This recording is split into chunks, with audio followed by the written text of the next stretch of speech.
एक वयस्क मनुष्य में कितने दांत होते हैं? तो जो वयस्क मनुष्य होते हैं उसमें 32 दांत होते हैं। मस्तिष्क उत्तरदायी होते हैं, तो मस्तिष्क जो होते हैं वह हृदय स्पंद के लिए, शारीरिक संतुलन के लिए, सोचने के लिए, मतलब सारी क्रियाओं के लिए मस्तिष्क जो है सो उत्तरदायी होते हैं। तो इनमें से सभी होगा इसका आंसर। ट्रेकिया किस जीव का श्वसन अंग है?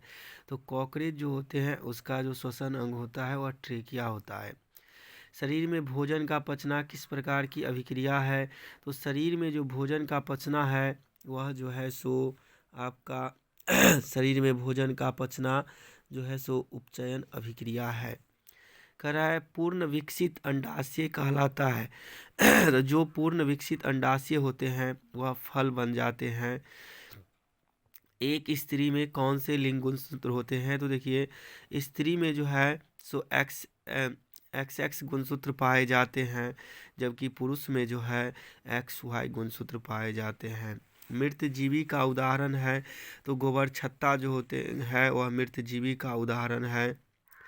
उसके बाद कर रहा है गाढ़ कोशिका की कौन सी भित्ति मोटी होती हैं? तो गाढ़ कोशिका की भीतरी जो होती है, भीतरी वाले भाग वह जो है सो मोटी होती हैं।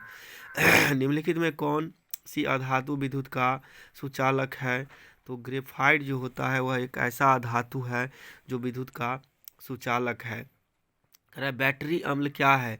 तो H2SO4 मतलब सांद्र H2SO4 सल्फ्यूरिक अम्ल को हम लोग बैटरी अम्ल कहते हैं। कह रहा है काली चूना का रासायनिक सूत्र क्या है? तो देखिए काली चूना का रासायनिक सूत्र CaO होता है, जबकि भखरा चूना का रासायनिक सूत्र CaOH के होल 2 होता है, और संगमरमर जो होते हैं उसका CaCO3 होता है।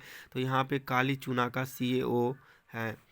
आयोडीन युक्त नमक है, तो देखिए आयोडीन युक्त नमक है मतलब सोडियम क्लोराइड जो है सो आयोडीन नमक युक्त प्लस पोटेशियम आयोडाइड, और यहाँ भी सोडियम क्लोराइड प्लस पोटेशियम जो है सो आयोडाइड ऑक्साइड है। तो ये दोनों जो है सो आयोडीन युक्त नमक है, तो इसका A और B दोनों होगा। कह रहा है प्लास्ट ऑफ पेरिस का रासायनिक नाम है?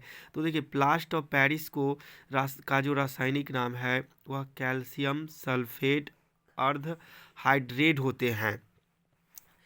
कह रहा है लौंग तेल किस प्रकार का सूचक है? तो लौंग तेल जो है सो एक प्रकार का गंधीय सूचक है। घरेलू गैस LPG का प्रमुख अवयव है? तो देखिए घरेलू गैस जो हम लोग LPG यूज करते हैं उसका जो मुख्य अवयव है वह ब्यूटेन है। कह रहा है सी साइट फ्लोरीन की आकृति निम्नलिखित में से किस जैसी होती है? तो देखिए सी साइड जो होते हैं जिसको बम्बिस्टन कहते हैं, इसकी आकृति फुटबॉल की तरह होता है। कह रहा है लेटेक्स सामान्यतः कहाँ पाया जाता है? तो देखिए लेटेक्स जो होते हैं वह पीपल में, पीला कनेर में, बरगद में, मतलब जो हम लोग जैसे जब उसके डाल को तोड़ते हैं उसमें से जो दूध निकलता रहता है उसी को हम लोग लेटेक्स कहते हैं। तो ये जो है सो पीपल में पाया जाता है, पीला कनेर में पाया जाता है, बरगद में पाया जाता है, अर्थात इन सभी में ये लेटेक्स पाया जाता है। कह रहा है मानव मूत्र में यूरिया की प्रतिशत मात्रा होती है? तो देखिए मानव मूत्र में यूरिया जो है सो 96% पाया जाता है।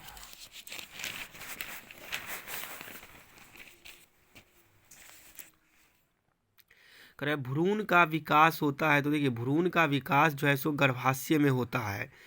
उसके बाद कह रहा है जो निकट दृष्टि दोष में किस लेंस का प्रयोग किया जाता है? तो जो व्यक्ति निकट दृष्टि दोष से ग्रसित होते हैं उसके लिए अवतल लेंस, जबकि जो व्यक्ति दूर दृष्टि दोष से ग्रसित होते हैं उसके लिए उत्तल लेंस, और जो व्यक्ति दोनों प्रकार के दृष्टि दोष से ग्रसित होते हैं उसके लिए द्वि फोकसी लेंस का व्यवहार किया जाता है। लेकिन हमें पूछता है जो निकट दृष्टि दोष में किस लेंस का प्रयोग किया जाता है? तो निकट दृष्टि दोष में अवतल लेंस का व्यवहार किया जाता है। कह रहा है लेंस की क्षमता का मात्रक क्या है? तो देखिए लेंस की क्षमता का मात्रक जो है सो डायोप्टर होता है, जबकि लेंस की क्षमता का SI मात्रक जो होता है सो पर मीटर होता है। कह रहा है 1 किलोवाट घंटा बराबर होता है? तो देखिए 1 किलोवाट घंटा बराबर होता है 3.6 × 10⁶ जूल। प्रकाश का चाल न्यूनतम होता है? तो देखिए प्रकाश का जो न्यूनतम चाल होता है मतलब सबसे कम चाल होता है वह कांच में होता है। कह रहा है निम्न में से किस लेंस की फोकस दूरी धनात्मक होती है? तो देखिए उत्तल लेंस जो होते हैं उसकी फोकस दूरी धनात्मक होती है, जबकि अवतल लेंस की फोकस दूरी ऋणात्मक होती है। लेकिन यहाँ पे उत्तल लेंस मतलब पूछ रहा है जो किसका घनात्मक है, तो यहाँ पर जो इसका आंसर होगा वह उत्तल लेंस होगा। कह रहा है कमरे के ताप पर द्रव अवस्था में रहने वाली अधातु है। तो देखिए कमरे के ताप पर जो द्रव अवस्था में पाए जाने वाले जाते हैं और जो अधातु है वह ब्रोमीन है, जो द्रव अवस्था में पाए जाते हैं। उसके बाद कह रहा है निम्नलिखित में से कौन सा युग्म एकल विस्थापन अभिक्रिया प्रदर्शित करता है। तो यहाँ पे देखिए AgNO3 एवं Cu जो है वह एकल विस्थापन अभिक्रिया को दर्शाता है। कह रहा है आवर्त सारणी में आवर्तों की संख्या होती है। तो देखिए आवर्त सारणी में आवर्त की जो संख्या होती है वह 7 होती है। कह रहा है पेंटेन C5H12 में कितने संरचनाएं समयावधि संभव है। तो देखिए इसमें 3 प्रकार के हम लोग इसका संरचना सूत्र बना सकते हैं। कह रहा है दही में कौन सा अम्ल है। तो दही जो होते हैं उसमें लैक्टिक अम्ल पाया जाता है।